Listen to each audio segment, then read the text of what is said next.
karena memang aku rajin belajar, karena aku menabung. Terus kalau musibah, takdir. Seharusnya apabila keimanan dia benar, dia beriman dengan takdir yang baik dan yang buruk. Dia sukses menjadi dokter umpamanya. Dia sukses menjadi pengusaha yang kaya raya. Itu juga takdir. Bukan karena usaha. Karena berapa banyak orang yang berusaha tapi gagal. Itu takdir. Ada orang usaha sukses, itu juga takdir. Ahibati fillah, bila takdir tidak sesuai dengan pilihan kita, karena memang kita nggak bisa milih takdir, kita hanya bisa berusaha. Ada 8 perkara. Ada 8 perkara yang semua manusia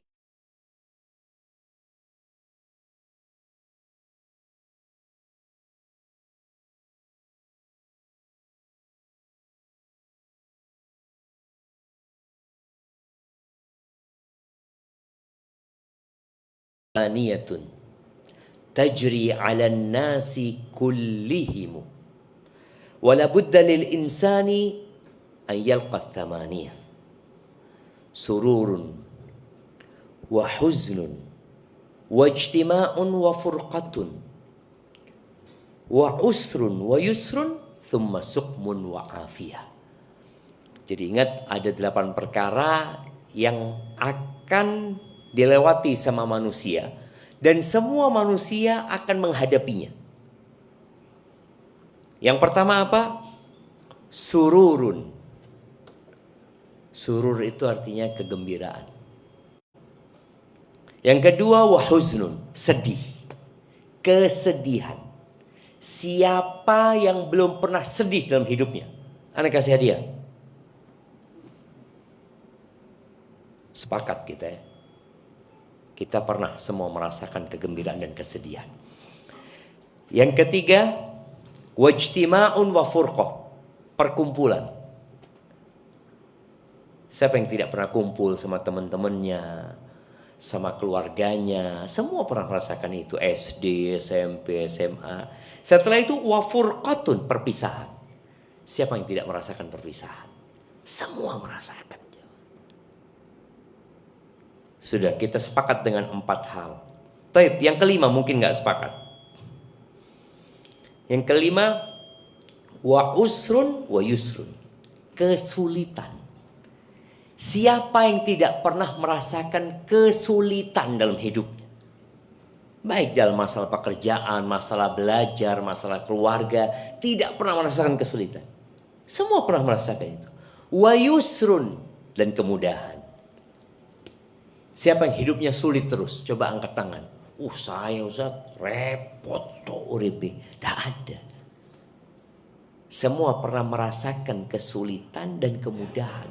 Bahkan Allah sudah membuat keputusan, fa inna ma'al usri yusra. Inna ma'al usri yusra. Maka sesungguhnya bersama kesulitan ada kemudahan. Sesungguhnya bersama kesulitan ada kemudahan. 6. Sepakat semua pernah merasakan? Taib. Yang ketujuh,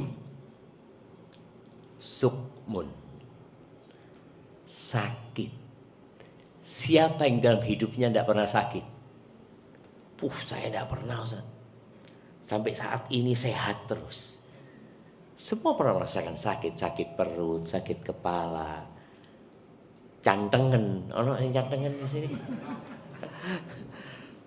Ada dia merasakan sakit. Sakit gigi ya, sariawan, pokoknya semua pernah merasakan itu. Makanya kalau ada orang yang dia sakit kemudian melihat orang lain sehat, enggak, orang itu juga pernah merasakan sakit gitu loh. Jangan pernah berpikir aku tok sing loro iki. Wong ndak ono sing loro loh. Semua orang pernah merasakan sakit. Sampai Nabi kita Muhammad alaihi salatu wassalam sakit jemaah. Beliau sakit gitu loh. Wa afiyah, sembuh. Siapa yang tidak merasakan sembuh dalam hidupnya? Tidak pernah ana waras Ustaz. Loro. Tidak ada. Jadi 8 perkara ini kita sepakat. Baik, ana mau kasih hadiah yang bisa nyebutkan tanpa nyontek. Nah, tanpa nyontek. Ya Ustaz. Ya, silakan. Tanpa nyontek. Nah, ya Allah jamaah, tanpa nyontek.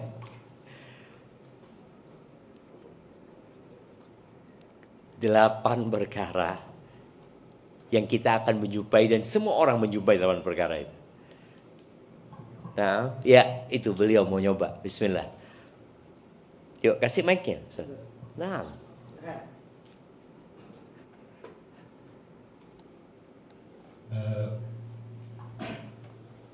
Boleh berurutan ya?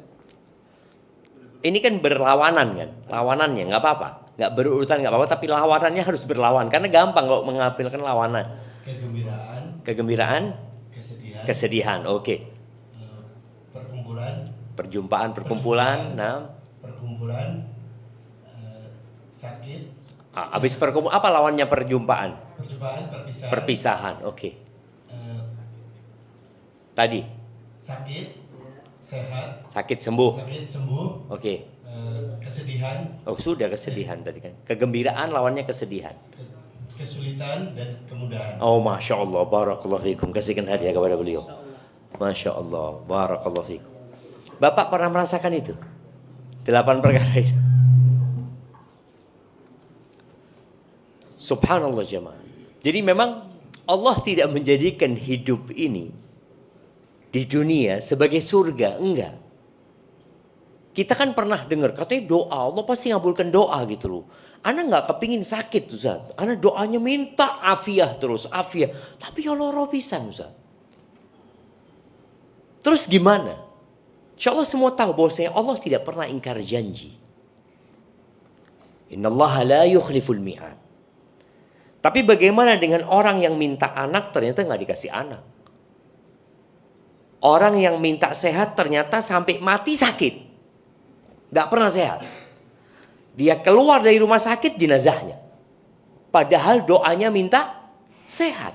Dan Allah berjanji dan Allah tidak pernah ingkar janji.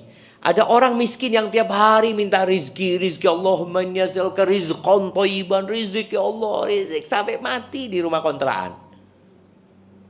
Gimana ceritanya? Siapa yang mau jawab? Bagaimana orang ini yang sudah berdoa tapi ternyata yang dia inginkan tidak dia dapatkan. Padahal Allah berjanji akan mengabulkan doa. Ud'uni astajib lakum. Siapa yang mau ngasih penjelasan? Ibu-ibu mungkin. Nah, ibu-ibu ada mic. Nah, tidak dikasih mic memang ibu-ibu. Silakan ibu-ibu, ada mic-nya enggak? Kasihkan ke ibu-ibu kalau mic-nya. ada ibu, mic-nya.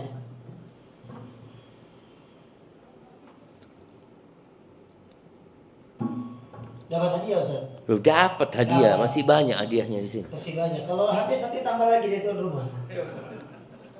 Silakan ibu-ibu ada?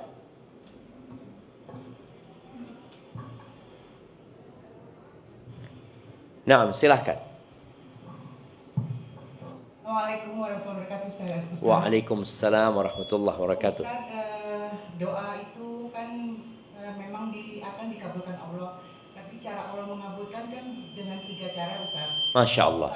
Iya. Pertama langsung dikabulkan, kedua nanti Yang diminta dikasih. Ya. Yang pertama yang diminta Kedua nanti ditunda Ustaz pada saat di akhirat Ustaz. di akhirat. Oke, Yang satu lagi. ketiga digantikan dengan Diselamatkan dari bencana. Dari bencana, Ustaz. Masya Allah, barakallahu fikum, jazakallahu khairan. Ini buat ibu-ibu. Boleh. Karena ada bunga-bunganya. Iya, Anda tidak tahu isinya apa ya. Ini hadiahnya. Nah, jamaah. Tadi yang diminta dikabulkan. Kepingin punya anak. Allah kasih anak. Ada yang doa anak sudah 20 tahun Ustaz nikah Ustaz. Doa tiap sholat. Kalau tiap sujud dia sholat. Dia berdoa. Subuh berapa kali dia berdoa minta anak? 4 kali. 4 kali sujud. Ya. Zuhur 8 kali. Asar 8 kali. Berapa wis? 20 jemaah. Iya. Betul 20. Oh. Maghrib 6 kali. 26. Isya 8 kali. 34 kali setahun kali 20 tahun. Doa terus dia sama. Minta anak. Rabbi habli minas salihin. Rabbi habli minas salihin. Rabbi habli min ladunka dzurriyyatan thayyibah. Innaka sami'ud du'a. Udah doa. Ada orang yang sampai waktu dia putus asa. Mengatakan kayaknya Allah gak ngabulkan doaku. Ini suudzon sama Allah. Nabi Zakaria baru dikasih anak umur 100 tahun. Bayangin ya. Dalam setiap permohonannya Allah dengarkan. Cuma memang jawaban dari permintaan itu boleh jadi minta anak dikasih. Boleh jadi dipalingkan dari musibah yang setara dengan doanya. Yang ketiga, dikumpulkan buat dia, disimpan. Karena kalau dikasih di dunia, boleh jadi dia berhenti berdoa. Berapa banyak di antara kita yang ketika memohon kepada Allah, permintaannya dikasih, berhenti dia doa aja. Udah selesai. Dia sakit, minta sembuh. Dikasih sembuh, berhenti gak doanya? Selesai sudah sembuh saya. Coba sakitnya tetap. Boleh jadi sampai mati dia berdoa. Jadi ahibati fillah, Allah Azza wa Jal tahu mana yang lebih baik buat hambanya. Kita itu gak tahu. Yang kita tahu itu yang kita sukai. Ana suka, ana tidak suka. Makanya Allah Azza wa Jalla ketika mewajibkan perang. Siapa yang suka dengan peperangan? Yang berpotensi orang ini mati. Ketika dia mati yang jelas istrinya akan menjadi janda. Anaknya akan menjadi yatim. Mungkin istrinya dinikahin sama temennya nantinya. Banyak hal seperti itu. Taib. Atau dia nggak mati tapi dia cacat seumur hidup. Banyak sahabat yang seperti itu. Allah mengatakan kutiba alaikumul qitalu wa huwa kurhul lakum. Kata Allah, diwajibkan buat kalian berperang. Dan berperang ini sesuatu yang dibenci oleh jiwa manusia. Terus apa kata Allah? Fa'asa an takrahu syai'an wa huwa khairul lakum. Boleh jadi yang kalian benci itu baik buat kalian. Kita suka, kita kepingin takdirnya seperti ini. Anda sudah merencanakan seperti ini. Orang buka usaha, semua ingin sukses. Tahu-tahu bangkrut, tutup usahanya dia. Boleh jadi yang kalian benci itu baik buat kalian. Dan sebaliknya, wa asa an tuhibbu syai'an wa huwa syarrul lakum. Boleh jadi yang kalian sukai itu buruk buat kalian. Wallahu ya'lamu wa antum la ta'lamu. Allah tahu dan kalian tidak tahu. Kalau kita ngelihat media sosial ya, yang ada di Instagram, TikTok mungkin Anda nggak tahu ya, di YouTube mungkin. Like, dulu ada like and dislike. Sekarang sudah nggak ada. Dislike-nya udah nggak ada. Dulu kan ada jempol ke bawah. Sekarang kayaknya dihilangkan. Seperti itu. Manusia taunya itu. Suka dan tidak suka. Aku maunya kayak gini. Aku rencananya kayak gini. Aku. Tapi ternyata yang terjadi bukan yang dia inginkan. Ketika seorang beriman dengan takdir. Dan dia tahu yang menetapkan takdir ini adalah Al-Alim Al-Hakim. Coba jamaah buka Qur'annya. Di surat Az-Zukhruf.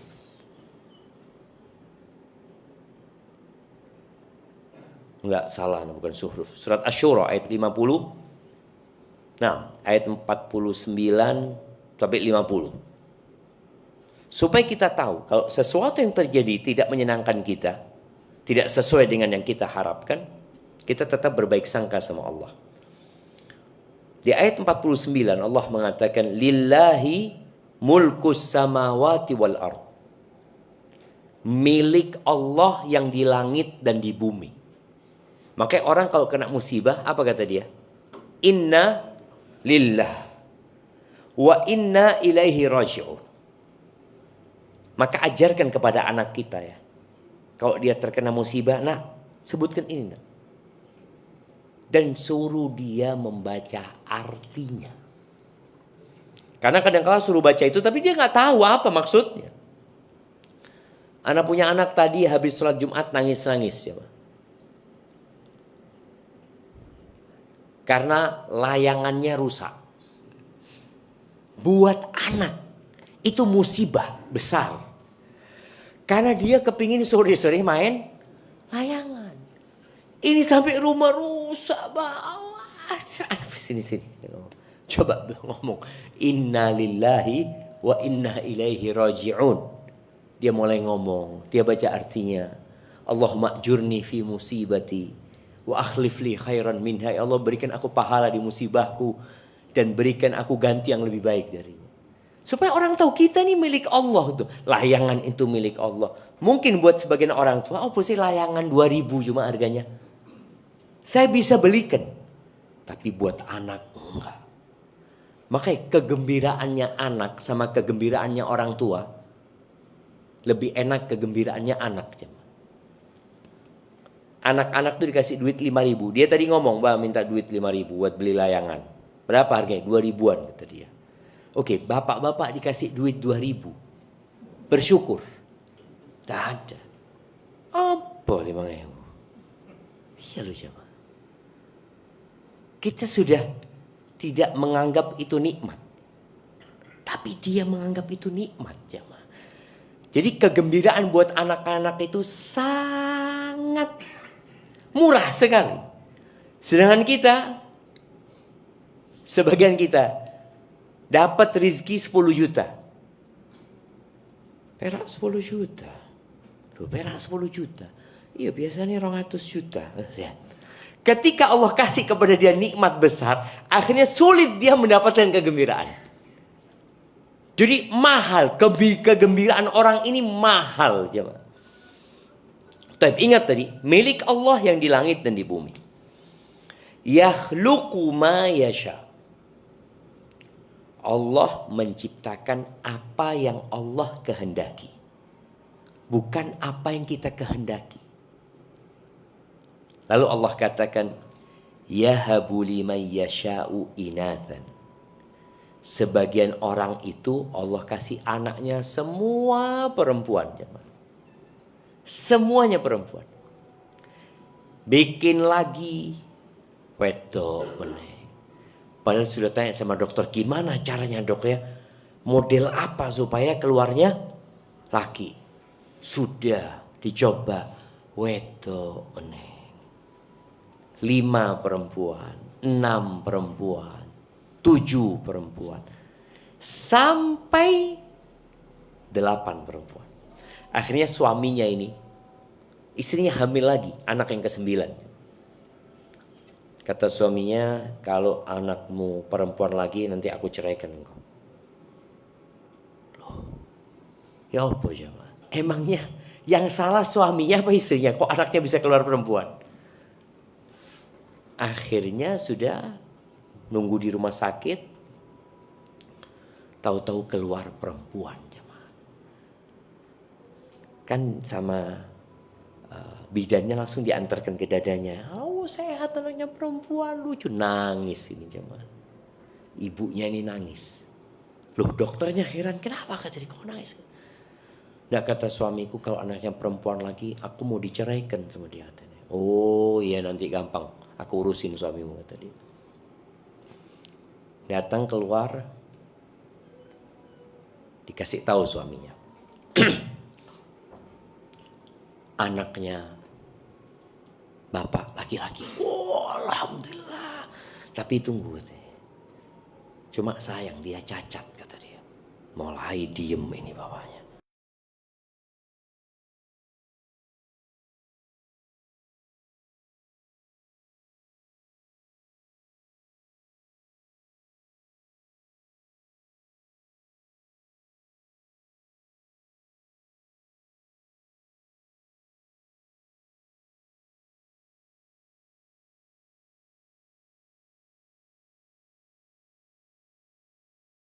Itu tidak terjadi karena kalau gelo. Padahal Allah kasih yang lebih baik buat dia. Maka Allah sebutkan wa yahabu liman yasha'u dzukur. Sebagian orang Allah kasih anak itu laki-laki semuanya. Sampai ibu kesel. Tidak ada yang nulungi. Karena semua laki berantem terus anaknya. Au yuzawwijuhum dzukranan wa inatha. Sebagian anaknya itu laki perempuan berpasang-pasangan. Subhanallah, di akhir ayat Allah mengatakan wa yaj'alu may yasha'u aqima. Dan Allah menjadikan siapa yang Allah kehendaki mandul. Mandul jemaah. Siapa yang bikin mandul? Allah Azza wa Jalla. Lu kenapa Ustaz ya? Karena ada sebagian emak-emak protes, Ustaz. Gimana Ustaz kata dia? Allah itu nggak adil kata dia. Loh kok bisa nggak adil kata dia? Iya, ana nggak punya anak, dia punya anak. Berarti dia kan nanti akan ada yang melanjutkan mendoakan dia Ustaz kalau mati. Ana siapa yang mendoakan? Subhanallah jemaah. Pintu-pintu kebaikan itu banyak sekali. Ingat, istri-istri Nabi Muhammad sallallahu alaihi wasallam semuanya nggak punya anak dari Nabi alaihi salatu wasallam kecuali Khadijah radhiyallahu anha. Ada budak Maria punya anak tapi meninggal dunia. Aisyah nggak punya anak. Hafsah nggak punya anak. Aisyah ini anaknya Abu Bakar. Hafsah ini anaknya Umar. Bapaknya itu orang soleh semua jemaah. Dijamin masuk surga. Nggak punya anak. Kemudian Zainab bintu Jahash nggak punya anak. Kemudian Ramlah anaknya Abu Sufyan nggak punya anak ya. Maimunah bintul Harith nggak punya anak. Sofia ini semua istrinya Nabi. Yang mungkin orang berpikir ya Nabi seharusnya minta langsung dikasih sama Allah Azza wa Jalla.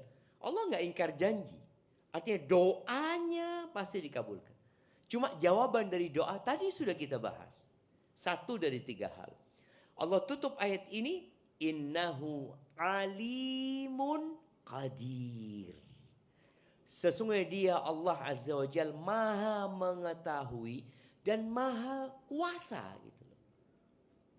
Makanya kenapa kita yang ada di ruang ini beda-beda, cuma rizkinya beda, wajahnya beda, ujiannya beda. Ada yang fulan diuji di urusan ekonomi. Ada yang diuji di fisiknya. Di fisiknya. Ada orang yang sampai umur 80 tahun sehat. Kemarin anak ketemu dengan seorang cerita, anak punya ibu saat umur 93. 93 umur ibu anak. Apa 96 lupa ya. Baca Quran nggak pakai kacamata. Ustaz. Masih jalan beraktivitas. Ustaz. Oh iya, nah, sorry, ketemu di Bogor kemarin. Anaknya umur 70 tahun, 70 sekian, sudah sakit-sakitan. Ujiannya beda-beda. Allah tahu kenapa ujian ini diberikan kepada orang tersebut. Ahibati fillah. Dan bagi orang yang bersabar, jadi sikap kita menghadapi sesuatu yang tidak kita inginkan, itu ada 4 sikapnya. Yang 1 dosa, yang 1 wajib, ya. Ingat jemaah, 4 menyikapi sesuatu yang tidak kita sukai. Yang nomor 1 itu dosa. Yang nomor 2 itu wajib. Yang nomor 3 Iya, ada yang mengatakan wajib, ada yang mengatakan keutamaan ya. Yang nomor 4 itu kemuliaan dan fadilah. Siapa yang mau nyebutkan? 1, 2, 3, 4. Nah, fadhal jamaah.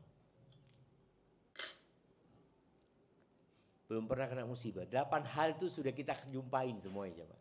Tinggal bagaimana untuk menyikapi 8 perkara tadi yang disebutkan di awal. Dapat hadiah, Ustaz. Masih banyak Ustaz. Masih banyak. Nah. Silakan. Ibu-ibu mungkin mau coba? Ada dari ibu? Ada? Iya, Ada, Bu? Oh, ada. ada. Ibu-ibunya pintar-pintar semua. Oh iya. Masya Allah. Ini, Bu. Soalnya muridnya Ustadz siapa dulu? Masya Allah. Iya kan? Muridnya siapa? Siapa dulu gurunya gitu kan? Nah, bapak-bapak kan enggak ngaji sama beliau kan? Ibu-ibunya yang ngaji. Ya Ustaz. Bapak-bapaknya sepinter kabeh Ustaz. Iya, pintar semua. Ustaz. Nah.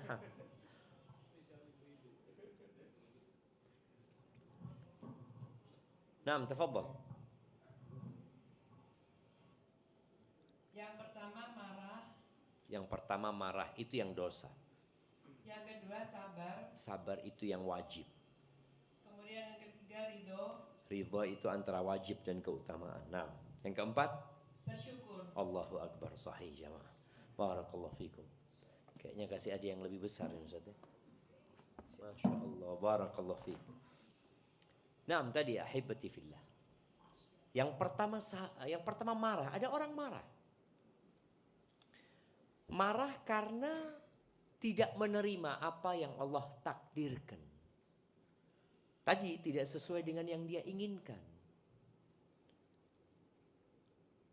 Ada orang yang anaknya sakit, dia bawa ke rumah sakit, ternyata meninggal dunia anaknya. Lalu mulai dia protes sama Allah. Kenapa ya Allah kau ambil anakku? Padahal aku sudah haji. Aku umroh terus, sedekahku juga banyak. Aku puasa Senin Kemis. Mulai dia sebutkan kebaikan-kebaikannya. Sebagai bentuk protes kepada Allah Azza wa Jalla. Dia lupa bahwa orang yang paling besar balanya itu adalah para nabi. Yang kalau dia dibandingkan dengan nabi, ya Allah jauh. Jadi asyaddun nasi balaan al-anbiya. Orang yang paling dahsyat balanya itu para nabi. Jadi kalau bapak-bapak merasa saya kena musibah terus sudah jatuh tertimpa tangga, oh boleh jadi engkau orang soleh. Jadi bukan malah dipikir orang buruk, enggak. Thummal amthal fal amthal. Setelah nabi siapa yang paling besar balanya? Yang mendekati nabi. Yang mirip sama nabi ibadahnya, keimanannya. Itu.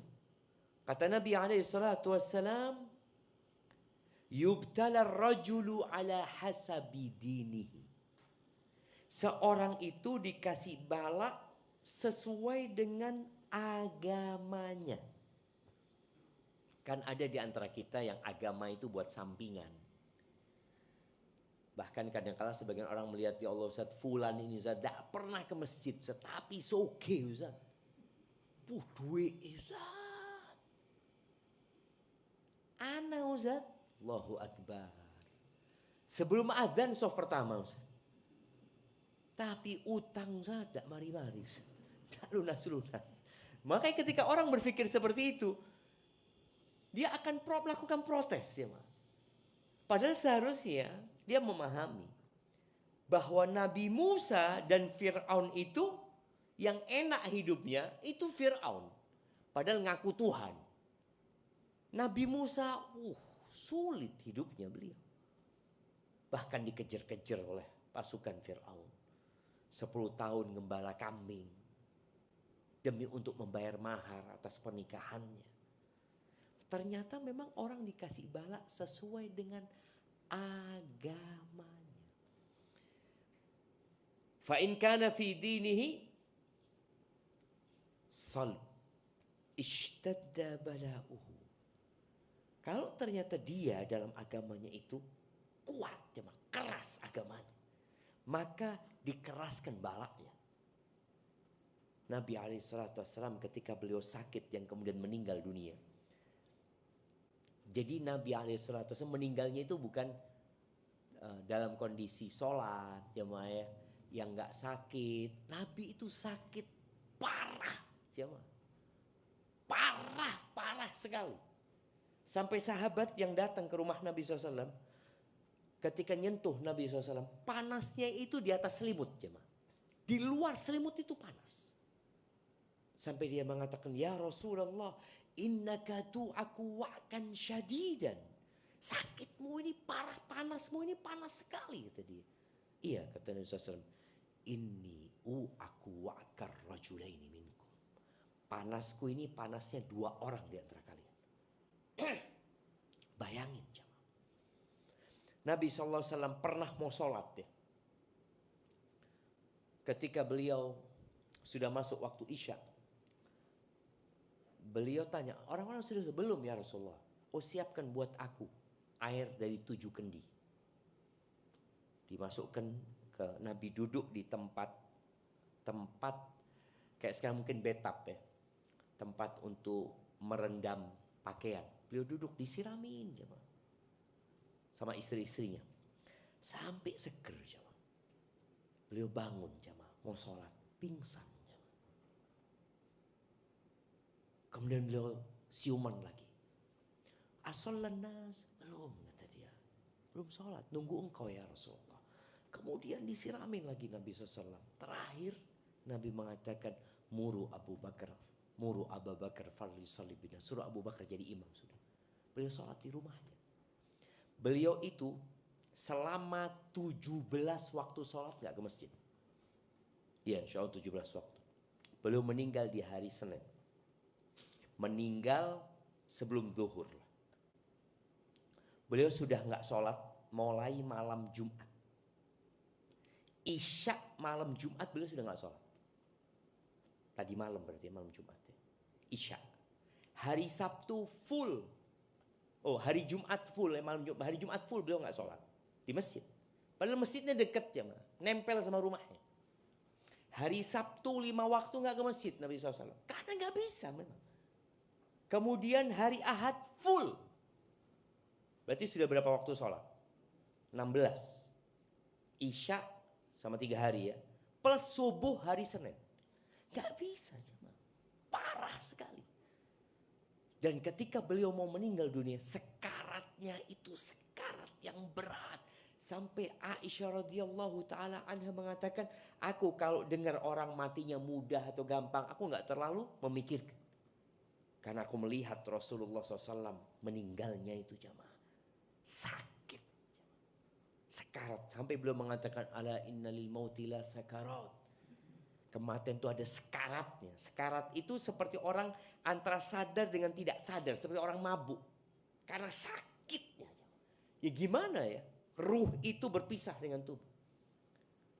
Makanya dikasih bala yang paling besar itu para nabi. Bukan orang biasa-biasa. Maka jangan pernah protes sama Allah Azza wa Jalla. Merasa kenapa kau dikasih bala seperti ini. Maka tadi sikap yang pertama marah. Enggak pantas engkau marah. Kalau engkau marah Allah akan marah kepadamu. Kenapa? Allah kasih nikmat banyak. Itu anakmu yang meninggal dunia. Itu juga dari Allah Azza wa Jalla. Ini orang bisa berbicara, bisa ngomong, bisa jalan, bisa umroh, bisa haji, bisa sodakoh, bisa beribadah. Itu Allah yang ngasih. Kok tahu-tahu dia protes sama Allah Azza wa Jalla. Sikap yang kedua yang wajib adalah sabar. Sabar itu menahan. Jadi hatinya panas penuh dengan kesedihan, tapi dia tahan. Dia tahan dari mengucapkan sesuatu yang tidak Allah ridhoi. Dia tahan dari melakukan sesuatu yang Allah tidak ridhoi. Ada orang yang kalau dapat musibah kemudian dia lempar-lempar ya, kalau dulu mukul-mukul pipinya atau merobek bajunya, ada yang seperti itu. Itu orang yang tidak bersabar. Dia masuk jaza yang pertama. Baik, jadi sabar itu wajib. Dan yang wajib ini ada 3 syaratnya. syaratnya sabar ini jemaah. Karena kalau kita membaca keutamaan orang-orang yang sabar, dapat pahala yang tidak ditakar jemaah ya. Itu sabar yang sempurna. Kalau sabarnya nggak sempurna, syaratnya kurang, ya kurang pula pahala yang akan dia dapatkan. Jadi syarat sabar itu yang pertama, lillahi ta'ala, ikhlas. Ada orang yang sabar karena malu. Mosok ustadz, nggak sabar. Dilihatin orang, terpaksa dia nahan diri jemaah. Bukan karena Allah, karena malu sama masyarakat. Dia kepingin teriak, tapi ada kamera. Aduh, no kamera, enggak jadi sudah dia. Akhirnya dia tahan dirinya. Padahal bergejolak hatinya malah. Jadi sabarnya bukan karena Allah. Jadi syarat pertama, ikhlas lillahi ta'ala. Yang kedua, tidak mengeluh kepada manusia. Tidak mengeluh kepada manusia. Jadi mengeluhnya kepada siapa? Kepada Allah Azza wa Jalla. Gimana Ustaz? Berarti kita nggak boleh curhat. Ya kalau bisa kita nggak curhat kecuali sama Allah, itu yang lebih utama. Ya udah. Kenapa kita mengadukan Allah kepada manusia? Sedangkan Allah Maha Pengasih dan Penyayang. Dan Allah lebih sayang sama kita daripada orang tua kita. Kenapa kita harus mengeluh sama manusia? Para ulama menyebutkan mengeluh kepada manusia ada yang boleh, tapi tetap mengurangi pahala sabar. Mengeluh ya dalam rangka mencari solusi. Saya ini sakit sudah 7 hari. Ininya sakit, itunya sakit. Mulai dia sebutkan. Bukan dalam rangka mengeluhkan Allah. Enggak. Mengadukan Allah kepada manusia. Enggak boleh. Kalau dia mengadukan Allah, seakan-akan Allah zalim sama dia. Ini enggak boleh mengeluh. Tapi kalau dia mengeluh karena untuk mendapatkan solusi ya. Itu enggak apa-apa. Tapi tetap mengurangi pahala sabar tadi.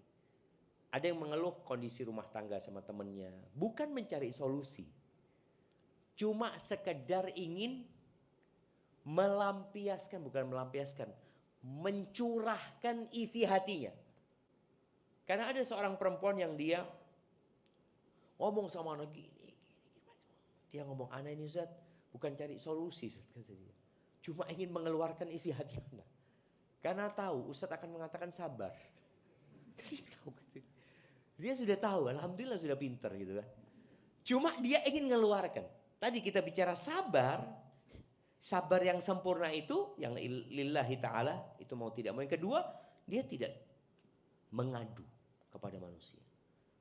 Tapi kalau dia pun mengadu dalam rangka mencurahkan isi hatinya, ya akan mengurangi pahala sabarnya. Tapi kalau dia ingin cari solusi, ya semoga Allah kasih solusi. Karena sejatinya yang bisa menyelesaikan hanya Allah Azza wa Jalla. Tapi yang ketiga, sabar, syarat sabar yang mendapatkan pahala sempurna ini adalah sabar inda sadmatil ula. Sabar ketika hempasan pertama. Pada waktu kejadian. Ada yang sabarnya setelah 3 hari. Iya yo. Pancene kudu sabar. Loh, wis pirang dino, wis 3 dino. Ada yang seperti itu jemaah. Jadi dengan berjalannya waktu dia mulai menerima keadaan. Tapi di hari pertama enggak dia. Masih dia marah-marah. Masih dia. Maka yang seperti ini enggak sempurna pahala buat dia. Jadi 3 syarat sabar yang kalau terpenuhi kita akan mendapatkan wabasyiris sabirin. Berikan kabar gembira kepada orang-orang yang sabar. Itu sabar. Nahan ya. Belum. Setelah yang sabar ada tingkatan di atasnya yang namanya ridho. Jadi kalau sabar itu hatinya masih panas ya. Kalau ridho sudah dingin dia. Dia nerima sudah. Itu yang namanya ridho. Dengan takdir Allah Azza wa Jal. Ada perbedaan di antara para ulama apakah ridho itu wajib atau hanya keutamaan. Sebagian mengatakan wajib. Ridho. Tapi sebagian yang wajib itu sabar. Baik, yang terakhir yang paling puncaknya itu syukur jemaah. Gimana orang takdirnya tidak sesuai dengan keinginan dia dan dia bersyukur. Ini tingkatan yang tinggi sekali. Karena dia berbaik sangka sama Allah, pasti ada hikmahnya. Kalau yang aku pinta dikasih sama Allah, itu kan permintaanku. Tapi kalau sama Allah diganti, pasti lebih baik gantinya. Karena Allah lebih tahu mana yang lebih manfaat buat diriku. Jadi ingat, orang itu diuji sesuai dengan tingkat keimanannya. Maka tadi ketika imannya kuat, agamanya bagus, Allah tambahkan balanya. Tapi ketika imannya lemah, ya Allah sesuaikan dengan dirinya. Allah itu tahu. Terus kata Nabi SAW, "Fama yabrahul bala'u bil 'abdi hatta yatrukahu yamshi 'alal ardi wa ma 'alaihi khatiyah." Ada orang yang Allah kasih bala, yang balanya nempel sama dia. Jadi balaknya itu ya sudah, dia mau dikasih sakit, ya udah sakit sampai mati. Ada yang miskin sampai mati. Itu dia sebutkan, ada orang, ya Allah Ustaz, anak ini tiap bulan mikir untuk bayar kontrakan. Ada coba. Sampai meninggal dia di rumah kontrakan gitu. Terus balaknya dibawa mati. Ini balak ternyata Allah berikan kepada dia sebagai tanda cinta Allah kepada dirinya. Sehingga orang ini jalan di muka bumi gak punya dosa. Gak ono tusoni. Namun kadangkala orang itu gak sabar. Jadi ada orang yang ketika contoh nih, ada orang mungkin dikasih sakit stroke. Karena ibu Ana stroke ya. Ana jadi tahu. Jadi orang ketika stroke itu emosinya labil. Mudah marah mungkin. Seperti itu. Tapi dengan berjalannya waktu akhirnya dia bisa lebih bersabar menerima keadaan yang ada. Tapi tadi mungkin dengan berjalannya waktu sampai meninggal, dan boleh jadi memang Allah kasih bala ini untuk menghapuskan semua dosa-dosa dia. Ahibati fillah, ada seorang yang datang kepada Nabi SAW. Dia ketika datang selalu bawa anak laki-lakinya, bawa putranya. Nabi pernah tanya sama dia, "Atuhibbuhu, engkau cinta sama anakmu ini?" Apa kata orang ini? "Ya Rasulullah, ahabbakallah kama uhibbu." Kata orang ini, semoga Allah mencintaimu sebagaimana aku mencintai putraku ini. Kayaknya ini putranya satu-satunya. Ya biasa ya, orang tua kalau punya anak laki satu, ya Allah, masih kecil lagi ya. Setelah berapa waktu, Nabi gak kelihatan sama orang itu lagi bawa anaknya. Nabi tanya alaihi salatu wassalam, "Ma fa'ala ibnu fulan?" Anaknya fulan kemana? Kata para sahabat, "Ya Rasulullah, meninggal dunia anaknya." Bayangin jangan. Maka Nabi berkata kepada bapaknya, "Ama tuhibbu an la ta'tiya baban min abwabil jannah illa wajadtahu yantadhiruka." Engkau mau enggak?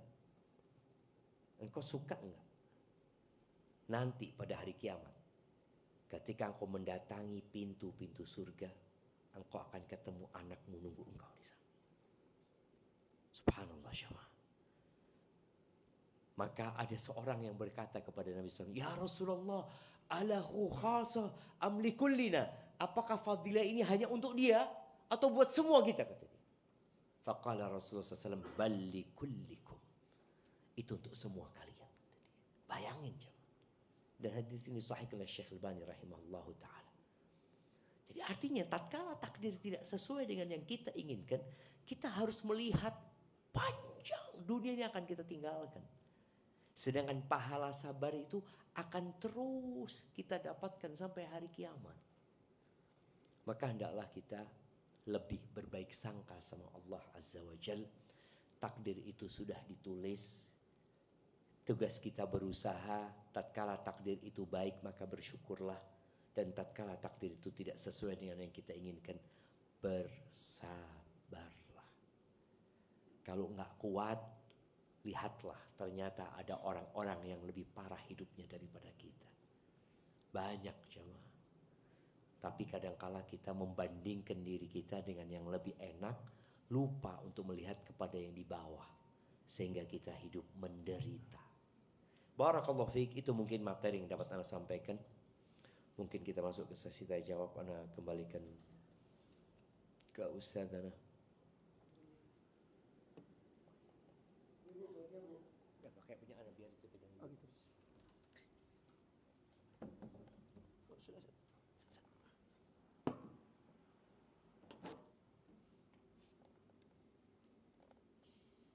Jazakumullah khair atas materi yang disampaikan oleh guru kita.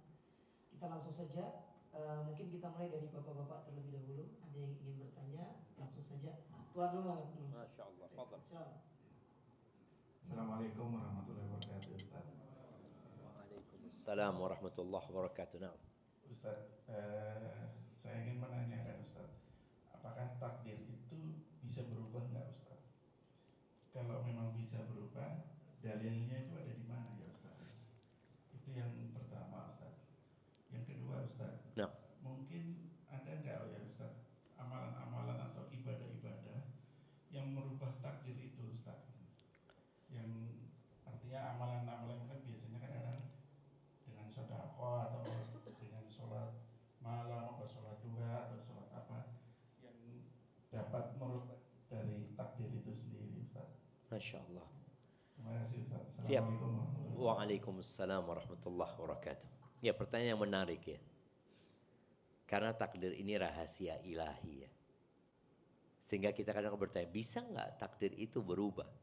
Sedangkan kita memang nggak tahu sama takdir kita.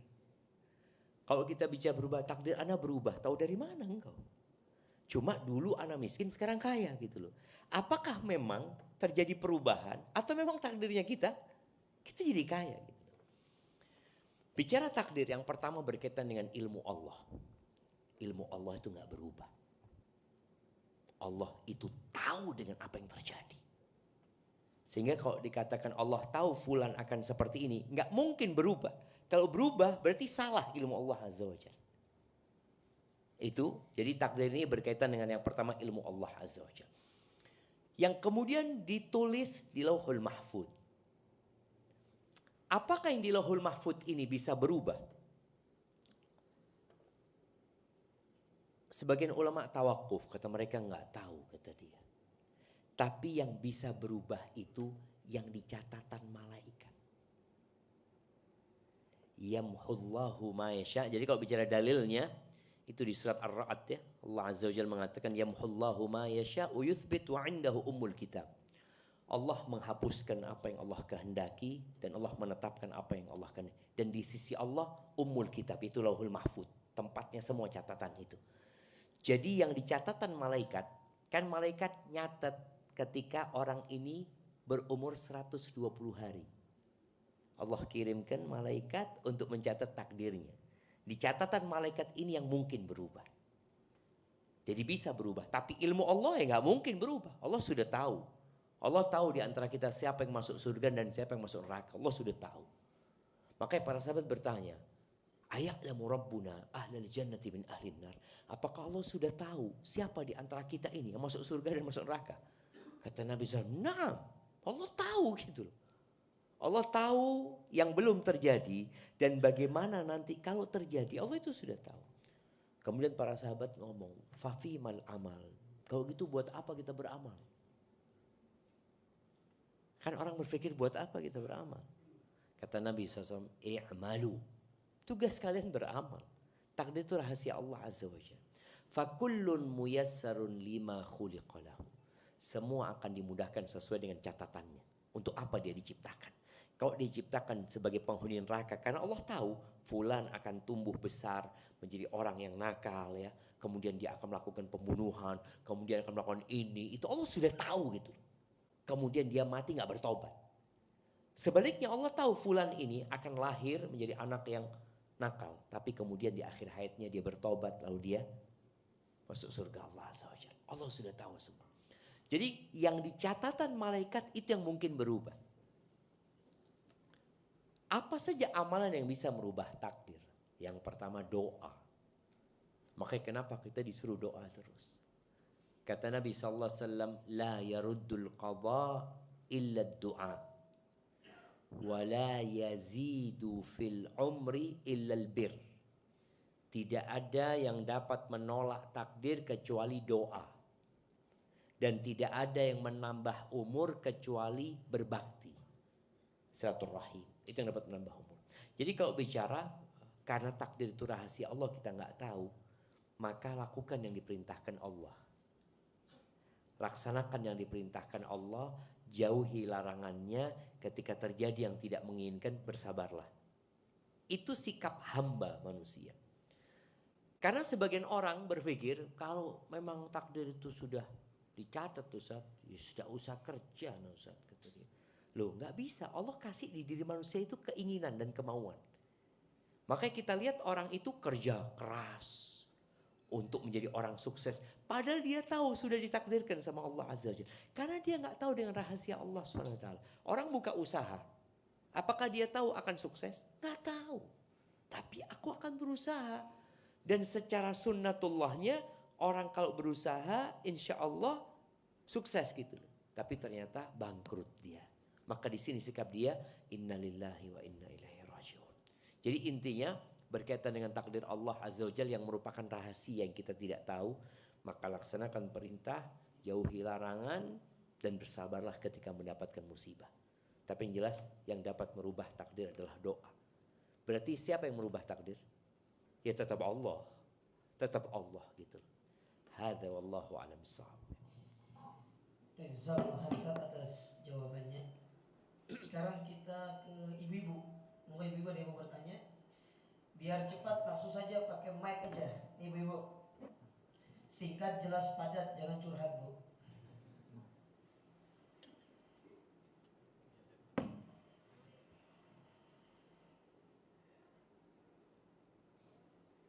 Assalamualaikum warahmatullahi wabarakatuh.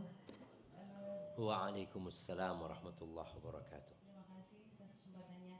Ustaz, saya mau tanya, kebetulan saya ini kan dokter opjin ya. Jadi pada saat saya itu selalu mengedukasi kepada pasien itu kan saya akan mengatakan bahwa yang menentukan apakah perjalanan kehidupan kita ini lancar, kehamilannya, persalinannya, anaknya soleh-soleh atau enggak itu kan takdir Allah. Makanya saya selalu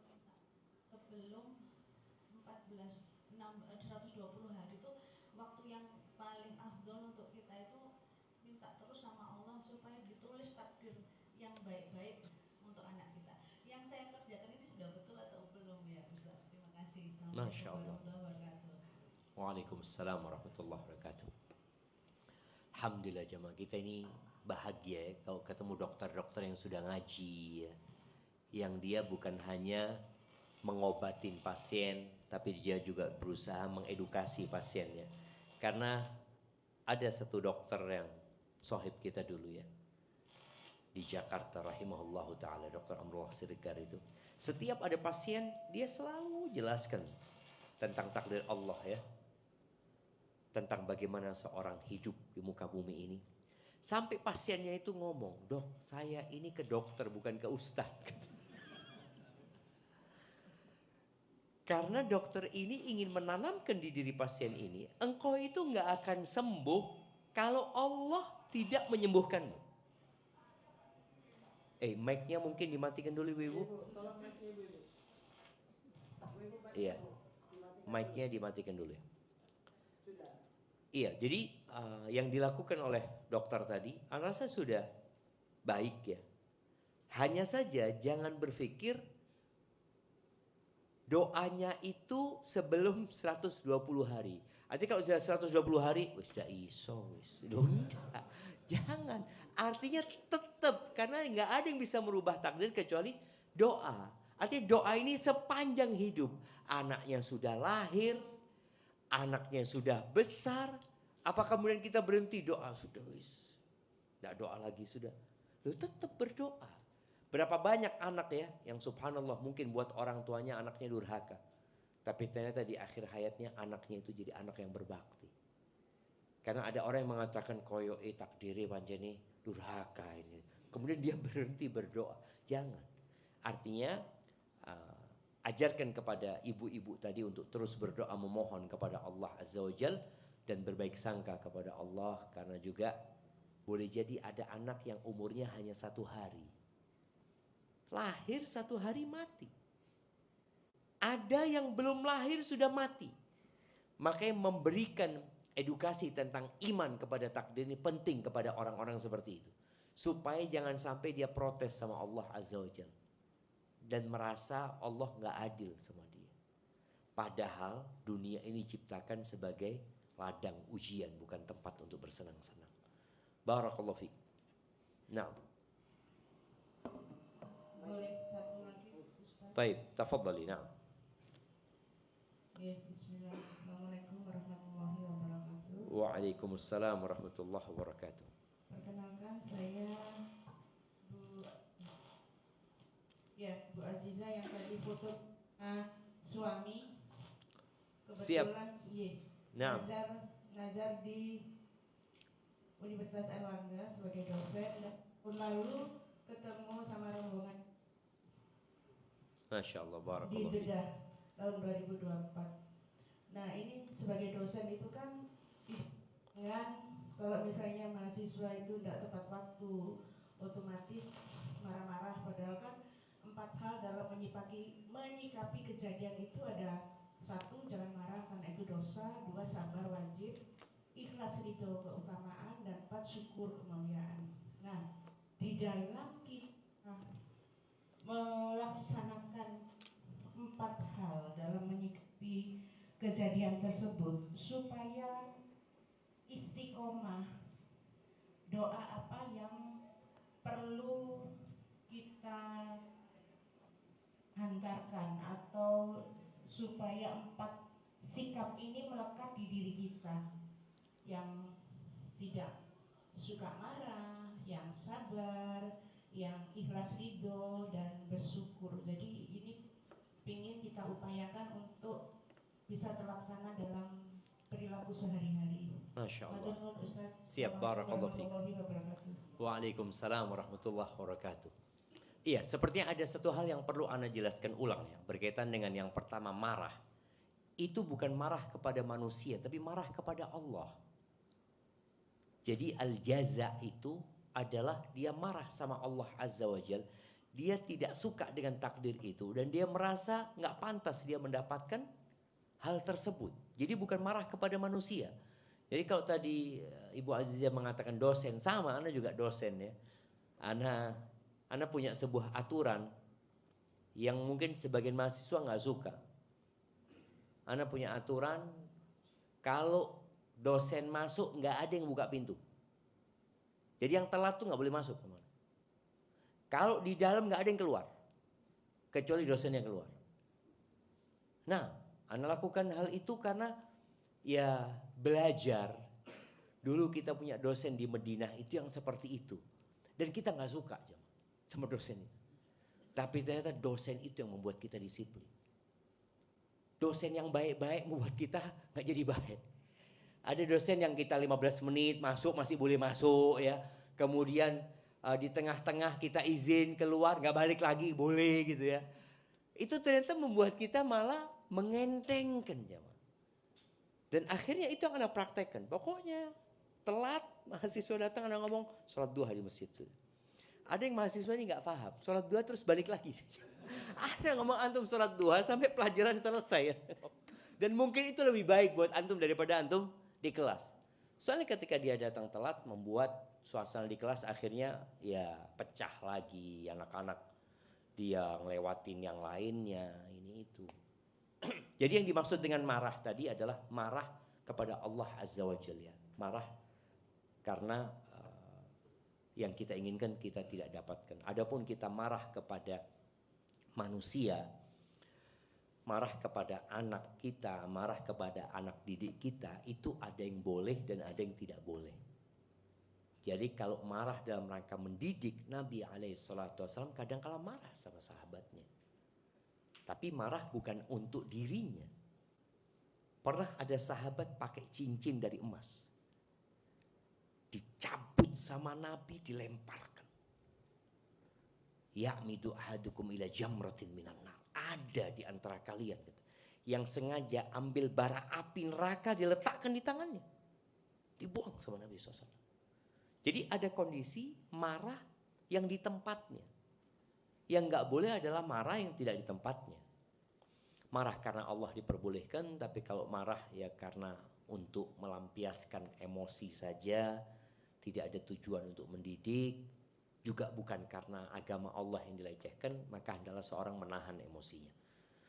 Kemudian kepada pertanyaan Ibu Aziza tadi, bagaimana cara kita supaya kita bisa melakukan 3 hal ya, bukan 4 hal, karena yang pertama ini haram ya. Bagaimana kita bisa bersabar, terus bagaimana kita bisa naik ya, menjadi orang yang ridha, kemudian bagaimana kita bisa bersyukur. Kalau bicara doa, karena doa ini memang jalan pintas untuk mendapatkan apa yang kita inginkan, maka bacalah doa yang diajarkan Nabi SAW. Beliau berdoa mengatakan, Allahumma hdini li ahsanil akhlaq, la yahdi li ahsaniha illa anta.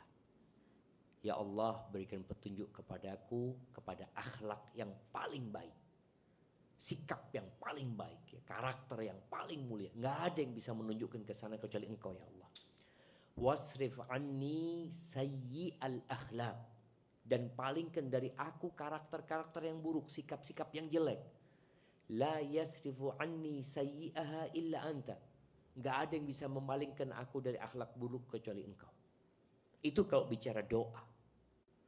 Kemudian kalau bicara usaha itu harus ada perjuangan dari kita.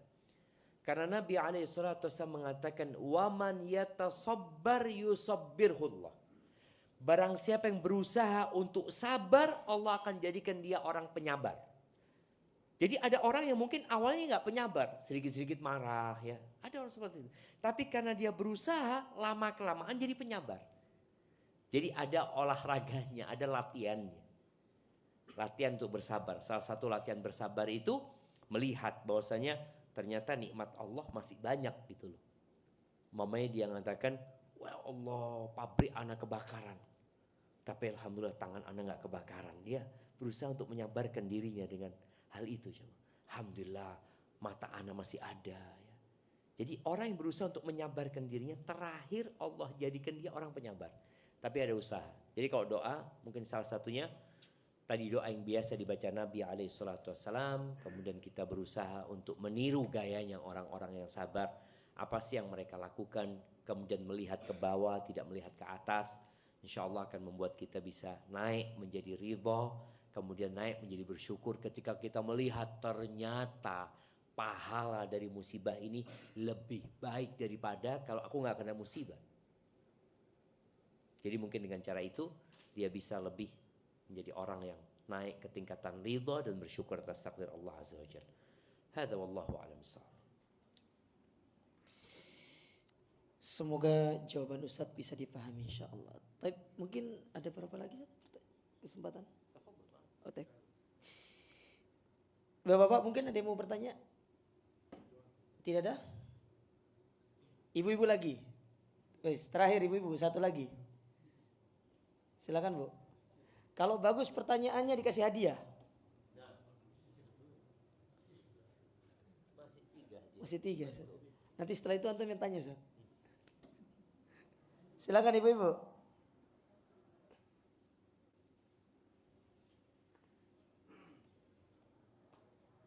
Gimana ada? Halo, halo.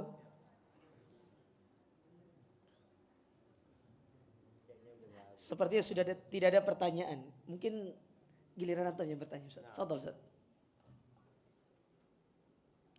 Iya. Lebih utama mana orang kaya yang bersyukur atau orang miskin yang bersabar, dan jelaskan sebabnya. Ujian nih Ustaz. Iya, cuma. Nah, lebih utama mana?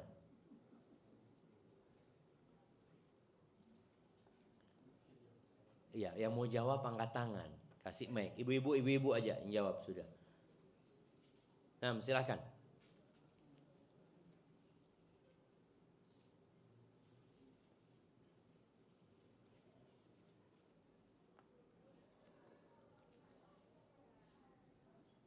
Iya, silahkan.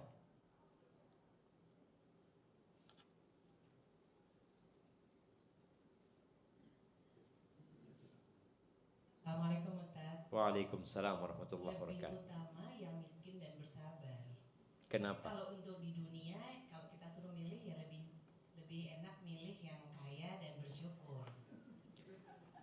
Kenapa yang miskin yang bersabar lebih utama? Lebih utama di akhirat ya Ustaz. Pahalanya lebih banyak karena dia bersabar.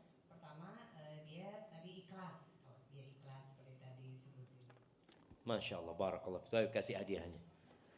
Alhamdulillah. Masya Allah, barakallahu fikum. Iya, sebenarnya memang terjadi perselisihan di antara para ulama panjang sekali ya. Mana yang lebih utama? Karena nanti kan akan ditimbang, jemaah. Boleh jadi orang kaya yang bersyukur ini ada banyak kebaikan dia. Dia bisa bangun masjid ya. Kemudian dia bisa umpamanya berangkat haji, berangkat umroh, bisa bersodakoh. Sedangkan yang miskin nggak pernah melakukan itu gitu loh. Dan sebagian ulama mengatakan enggak, orang yang bersabar. Karena dia tidak mendapatkan kenikmatan itu di dunia. Asalkan orang bersabar ini punya niat seperti orang kaya itu. Kan ada orang miskin ini, kalau saya punya uang saya akan haji juga, saya akan bangun masjid juga. Insya Allah pahalanya sama tuh seperti itu. Tapi akhirnya para ulama mengatakan mana yang lebih utama, yang paling bertakwa di antara dua orang ini. Yang paling bertakwa di antara dua orang ini. Taib. Pertanyaan selanjutnya karena masih ada hadiah. Manusia itu hanya tahu yang dia suka dan yang dia tidak suka. Padahal belum tentu yang dia sukai itu baik buat dia. Sebutkan dalilnya. Bapak-bapak, ini dia. Nah,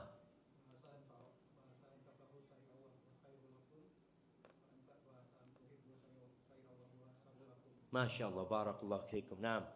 Ya, fa'asa an takrahu syai'an wa huwa khairul lakum. Boleh jadi yang kalian benci itu baik buat kalian dan boleh jadi yang kalian sukai itu buruk buat kalian. Baik, pertanyaan terakhir.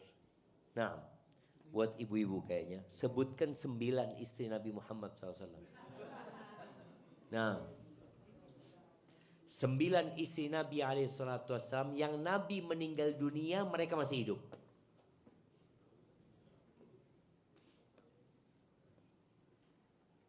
Nah,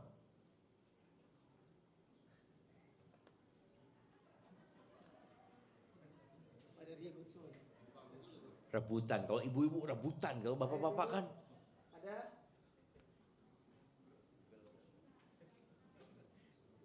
ambil mic-nya.